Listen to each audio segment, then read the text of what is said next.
Ini sebagai refleksi, ini sebagai pengingat, setiap tahun kekerasan terhadap perempuan selalu terjadi dan masih terus bertambah. Dan situasi itu dialami oleh perempuan dengan berbagai situasi.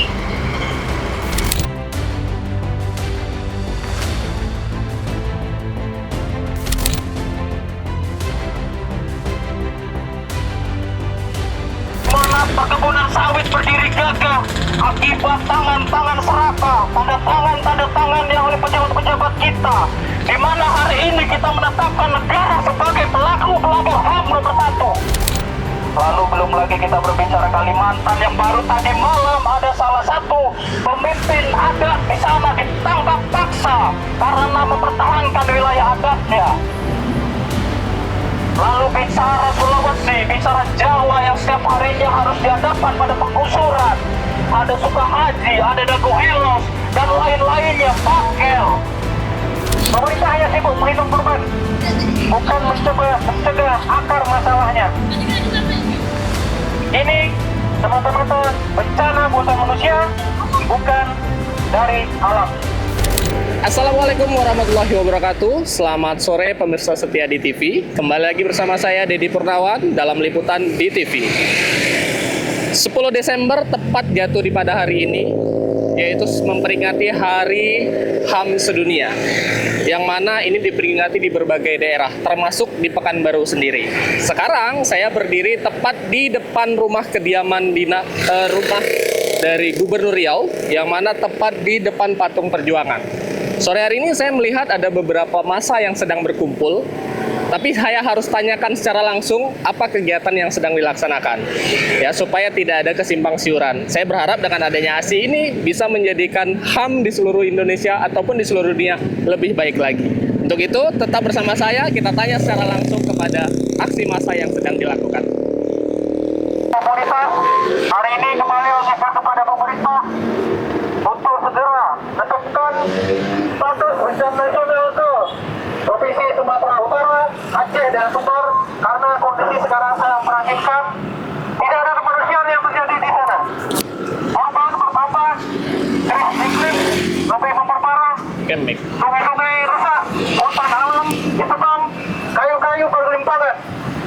Saya mulai kembali, praktik ini adalah praktik dengan negara dalam hal tidak berani mengelola sumber daya alam yang lebih baik menghancurkan dan masyarakat adat, kelompok perempuan, anak-anak, dan lansia. Kali ini juga kami memperingati Hari Asasi Manusia Internasional dan memperingati rangkaian Hari Anti Kekerasan Terhadap Perempuan. Momen ini penting sebagai pengingat kita bahwasannya kita sebagai manusia harus bersikap adil terhadap alam, entitas lainnya, dan bersolidaritas penuh untuk menjaga keadilan lingkungan dan mendorong pemerintah untuk segera berperan aktif dan dalam perencanaan yang disiapkan untuk melindungi masyarakat khususnya yang terjadi di provinsi yang terdampak bencana. Kita tahu sendiri bahwasannya kelompok-kelompok masyarakat itu tidak percaya, khususnya masyarakat adat, perempuan yang saat ini belum mendapat perlindungan penuh dari pemerintah. Ketika bencana datang, sumber-sumber kehidupan mereka hilang. Air tercemar, lahan, kebun, sawah itu tidak bisa diakses kembali. Kehidupan mereka itu tidak sepenuhnya mendapat perlindungan, dan ancaman terbesar ke depan adalah krisis pangan dan krisis iklim yang melanda hampir setiap tahun. Kita juga di Provinsi Riau juga hal yang sama yang akan dialami. Ketika pemerintah Provinsi Riau tidak mempunyai peran aktif dan sikap terhadap kebijakan-kebijakan dalam hal pengelolaan hutan, perlindungan masyarakat adat, perlindungan perempuan, dan perlindungan generasi ke depan. Jika kepentingan hanya diberikan sebesar-besarnya kepada korporasi, perizinan, tata ruang, dan ruang hidup ini diberikan seluruhnya kepada investasi, maka kehancuran di Provinsi Riau akan lebih besar dan lebih krisis, akan lebih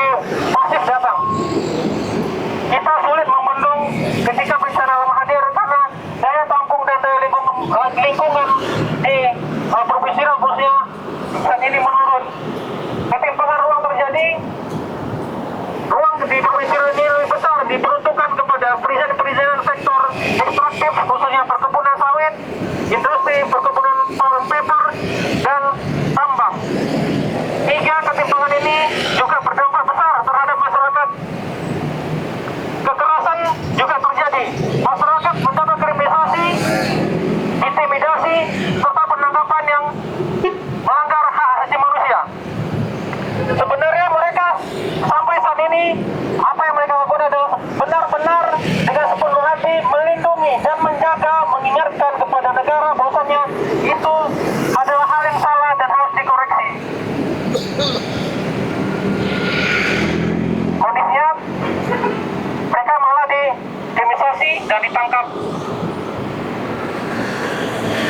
Kita juga mengingatkan kepada pemerintah pusat, Kapolri dan Presiden untuk segera membebaskan tahanan politik yang sampai saat ini masih ditahan dan masih ada yang di proses persidangan. Kita mendorong kawan-kawan tersebut untuk segera dibebaskan, karena lagi-lagi apa yang mereka persuarakan, apa yang mereka perjuangkan adalah semata-mata untuk kepentingan masyarakat, khususnya masyarakat yang terdampak iklim, konflik-konflik, dan masyarakat yang termarginalkan oleh beberapa sistem kepentingan negara yang bersih kepada investor dan oligarki. Selain itu, kita juga sedang menghadapi bencana hidrometeorologi musim Provinsi Riau yang saat ini mengalami status beberapa kabupaten untuk siap siaga. Kami mengingatkan, selain pemerintah sedang masuk dalam status siaga hidrometeorologi, juga ke depan Provinsi Riau juga akan masuki status siaga karena iklim cuaca tropis di tahun depan juga memasuki musimnya, dan kami juga mengingatkan bencana kebakaran hutan dan lahan juga akan menjadi ancaman ke depan jika Di bawah. masih kebijakan pemerintah dan perlindungan pemerintah tidak fokus terhadap perlindungan khususnya gambut, kawasan hutan, kawasan taman nasional, marga satwa, dan kawasan-kawasan lindung yang masih bertahan dan masih dikembangkan oleh pemerintah dan masih dilindungi oleh masyarakat. Kebakaran hutan dan lahan selain bencana juga masih dampak yang akan dirasakan oleh masyarakat sangat dirasakan, khususnya penyakit ispa, alergi, dan lainnya. Lagi-lagi kelompok rentan, perempuan dan anak-anak menjadi korban, dan bicara ongkos ekonomi itu lebih besar. Seharusnya pemerintah bisa memitigasi awal lebih dalam bentuk membaca dan menyiapkan peraturan dan kebijakan yang siap untuk merespon situasi cuaca kemarau di tahun depan. Mungkin itu, silakan kawan-kawan yang lain yang mau membantu menyuarakan orasinya dipersilakan. Udah, silakan. Ada yang? Kak? Yuk.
Jadi telah disampaikan paparan-paparan yang ada di sini kepada seluruh masyarakat Pekanbaru ataupun luar kota Pekanbaru, di mana di sini akan membahas isu tentang HAM internasional serta dengan kejadian bencana yang sekarang sedang melanda Sumatera. Dengan adanya orasi-orasi seperti ini, kita berharap apapun yang sedang terjadi di lapangan, ya dengan adanya pelanggaran HAM, kemudian hak asasi manusia soal perempuan juga, ini bisa dijadikan salah satu pelajaran ke depannya untuk memperbaiki segala aspek dimanapun, termasuk di Pekanbaru ataupun di Riau yang sekarang sudah dikatakan masuk dalam darurat bencana juga. Tapi kita berharap memang semuanya baik-baik saja, tidak ada yang kurang dari satu apapun. Untuk itu tetap ikuti kegiatan kita di DTV. Dah. Nggak seperti tapi berlangsung Oh, nanti lah. aksinya. Selamat sore kawan-kawan. Salam adil dan lestari. Kawan-kawan, hari ini kami berdiri di sini bukan hanya untuk memomen momentum 16 hari anti kekerasan terhadap perempuan. Hari ini 10 Desember 16 HKTP ditutup sebagai dengan memperingati Hari HAM, Hari Hak Asasi Manusia. Kawan-kawan, 16 HKTP bukan sekedar seremoni tahunan. Ini sebagai refleksi, ini sebagai pengingat. Setiap tahun kekerasan terhadap perempuan selalu terjadi dan masih terus bertambah. Dan situasi itu dialami oleh perempuan dengan berbagai situasi. Di Riau, rusaknya hutan, rusaknya gambut, hilangnya ruang hidup masyarakat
mana rakyat menuntut menyampaikan keluh kesahnya. 5.000 orang lebih ditangkap, 1.000-an orang dijadikan tersangka, 12 orang meninggal. Lalu hingga hari ini sudah hampir 1.000 orang korban akibat bencana yang terjadi di Sumatera. Lalu kemana negara? Negara dengan sombongnya, negara dengan segala keangkuhannya menganggap bahwa permasalahan ini adalah permasalahan yang kecil, permasalahan yang sepele. Mereka menganggap nyawa rakyatnya hanya sebatas angka, di mana banyak sekali orang tua yang sedang menunggu anaknya pulang, banyak sekali suami-suami yang menunggu istrinya pulang, banyak sekali anak dan istri yang menunggu suaminya pulang. Lagi-lagi negara hari ini tetap berkeras diri, mengeraskan kepala dengan keangkuhannya, memandang bahwasanya mereka sudah melakukan hal terbaik. Ingat teman-teman, dalam 4 bulan terakhir Indonesia tidak baik-baik saja, di mana nyawa rakyat menjadi taruhan atas ketidakadilan, di mana sumber-sumber ekonomi, di mana sumber daya alam, di mana hutan-hutan seluruhnya hancur, diorientasikan untuk kepentingan modal. Tidak ada sedikit pun yang diorientasikan untuk kepentingan kesejahteraan rakyat. Dari Sabang sampai Merauke, Sumatera kita dihadapkan pada bencana ekologi. Sampai hingga Papua juga dihadapkan dengan persoalan yang sama. Jawa, Kalimantan, Sulawesi, semuanya sama. Di mana negara selalu mengalihkan perhatian rakyat dengan hal-hal yang untuk mencuci tangan mereka. Ingat teman-teman, industri ekstraktif hari ini berdiri kokoh, di mana pertambangan lubang-lubang bisa terus mengebor bumi, di mana perkebunan sawit berdiri gagah akibat tangan-tangan serakah, tanda tangan yang oleh pejabat-pejabat kita, di mana hari ini kita menetapkan negara sebagai pelaku pelanggar HAM nomor 1, di mana negara menjadi aktor utama atas pelanggaran HAM yang terjadi di Indonesia. Bencana ekologi yang terjadi di Sumatera adalah wujud dari pelanggaran HAM yang dilakukan negara atas segala hal yang dilakukannya, yang telah mengakibatkan rakyat Sumatera dari Aceh, Sumatera Utara, Sumbar, bahkan kita sudah tidak bisa menghitung lagi berapa banyak korban yang mengungsi, berapa banyak lagi korban yang mati, hampir 1.000 orang yang tadi sudah ditetapkan meninggal dunia, berapa banyak kerugian rakyat. Lagi-lagi negara terus berbicara kerugian negara, kerugian negara, kerugian negara. Negara tidak bahkan negara ini negara tidak mengalami kerugian sedikit pun. Yang mengalami kerugian adalah rakyat, di mana rakyat dengan keringat, air mata dan darah untuk memenuhi kebutuhan hidupnya sehari-hari. Dan ketika terjadi bencana seperti ini, negara dengan sombongnya tidak membutuhkan negara lain untuk minta bantuan. Bahkan dana MBG saja lebih besar dibandingkan dana untuk bantuan terhadap bencana, di mana rakyat menggalang donasi diwajibkan untuk meminta izin. Ini sebuah kekonyolan teman-teman, di mana kita ingin membantu sesama warga, saling menjaga sesama warga, tapi kita harus izin dulu terhadap negara. Artinya kita menunggu rakyat mati dulu baru ada yang membantu. Hari ini negara ketika tidak ada desakan, saya rasa pun masih duduk tenang di singgasana istana, melupakan bahwasanya ada masyarakat di ujung Aceh hingga pedalaman Sumatera Barat, hingga masyarakat yang ada di Sumatera Utara menjadi korban setiap harinya menangis. Belum kering air mata mereka, Presiden Prabowo menyatakan bahwasanya Indonesia butuh sawit untuk diperbanyak. Bahwasanya Zulkifli memandang harus ada 1 juta lebih hektar lagi untuk konsesi perkebunan sawit. Bayangkan kegilaan apa lagi yang kita lihat dari negara. Belum kering darah, belum kering, bahkan masih banyak nyawa-nyawa yang belum terkubur. Negara sudah menjalin banyak kerjasama dengan korporasi-korporasi. Bahkan salah satu bupati pemimpin daerah di Aceh memandang bahwasanya lahan-lahan pasca banjir akan dialokasikan untuk sawit. Sudah tidak bisa lagi rakyat melihat ada hal baik dari negara. Tapi ketika kita menuntut hak kita, ketika kita menyuarakan suara kita, ketika kita menjelaskan bagaimana ada tetanggaku yang menangis, di mana ada anak-anak di sekitarku yang meninggal, putus sekolah, banyak sekali pemuda-pemuda yang kehilangan lapangan pekerjaan, bahkan janji 19 juta lapangan pekerjaan adalah bullshit bagi hari ini. Yang terjadi adalah 19 juta pengangguran, bahkan lebih. Baru 1 tahun kepresidenan Prabowo dan Gibran menjadi rezim fasis nomor 1 di Indonesia, di mana negara menjadi pelanggar HAM. Ketika kita menyuarakan pendapat-pendapat kita hari ini, ingat teman-teman, aksi Agustus September masih ada 5.000-an orang ditangkap, 12 orang meninggal, 1.000-an orang ditetapkan tersangka, lalu entah berapa banyak yang belum teridentifikasi, bahkan keluarganya masih mencari. Semuanya kita lihat dengan jelas, setiap harinya kita selalu disuguhkan kabar-kabar buruk dari negara. Setiap harinya kita melihat banyak sekali rakyat. Belum lama kemarin di Toraja ada wilayah masyarakat adat yang sudah menghuni rumah adat 300 tahun dirobohkan demi kepentingan pemodal. Belum lagi sebelumnya kita melihat ada di Jambi terkait penembakan terhadap, di Bengkulu terhadap penembakan terhadap masyarakat adat, petani di sana. Lalu belum lagi kita berbicara Kalimantan yang baru tadi malam ada salah satu pemimpin adat di sana ditangkap paksa karena mempertahankan wilayah adatnya. Lalu bicara Sulawesi, bicara Jawa yang setiap harinya harus dihadapkan pada penggusuran. Ada Sukahaji, ada Dago Elos, dan lain-lainnya, Pakel. Sudah banyak sekali teman-teman, bahkan bisa saya katakan tidak ada satupun wilayah di Indonesia yang luput terhadap kepentingan pemodal hari ini. Seluruhnya sudah diorientasikan untuk kepentingan pemodal. Lagi-lagi masyarakat yang berjuang mempertahankan tanahnya selalu dihadapkan pada kriminalisasi hingga pembunuhan. Lantas mereka-mereka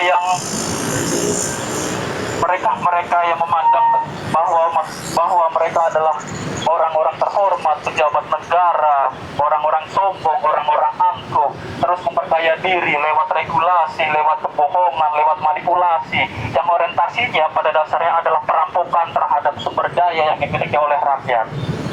Yang dimiliki rakyat hari ini adalah hanya menyisakan semangat. Yang disisakan dari rakyat hanyalah darah yang menempel di tubuh. Dan yang disisakan dari rakyat hari ini hanyalah sisa-sisa air mata yang entah kapan akan habis. Maka dengan ini kami menyerukan terhadap setiap siapapun yang memiliki kesadaran, memiliki empati, memiliki hal-hal baik untuk bersatu, karena rakyat cuma punya rakyat. Hari ini saya bisa katakan rakyat hanya punya rakyat. Rakyat tidak memiliki negara, rakyat tidak memiliki pemerintah, rakyat tidak memiliki presiden, karena mereka hingga hari ini acuh terhadap nasib rakyat.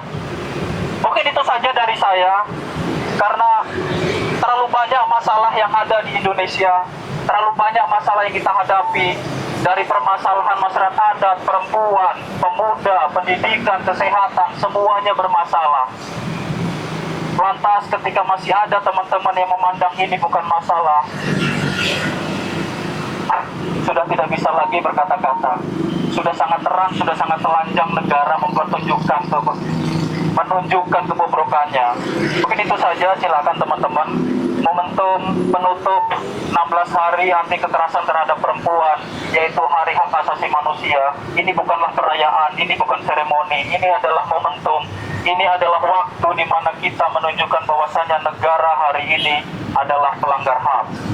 Prabowo, Subianto, dan Gibran adalah rezim anti rakyat, rezim fasis, rezim otoriter, rezim yang jelas-jelas bertentangan dengan kepentingan rakyat. Terima kasih. Hari ini kita sudah menyampaikan ke publik bahwasannya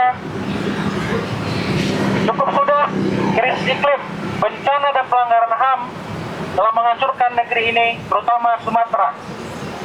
Krisis iklim dan bencana buatan manusia, hampir 1.000 jiwa yang jadi korban. Ini bukan musibah alam, ini akibat deforestasi. Gila-gilaan sejak 2001 yang menghancurkan hutan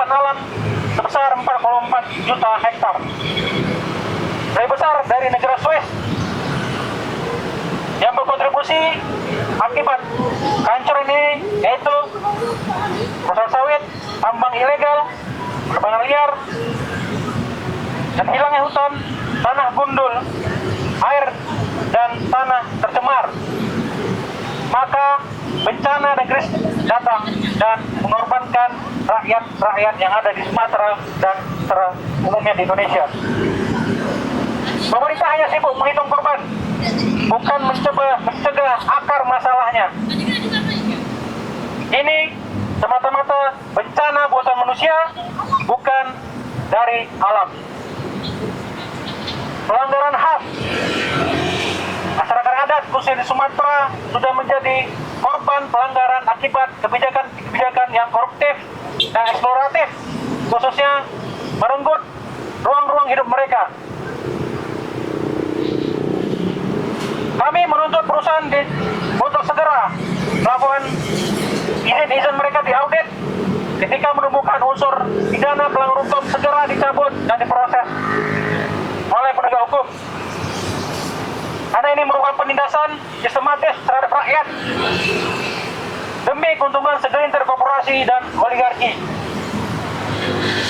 Pemerintah Prabowo saat ini masih terjebak dalam siklus manajemen krisis, bukan pencegahan. Ini bukan kelemahan, ini kejahatan terorganisir.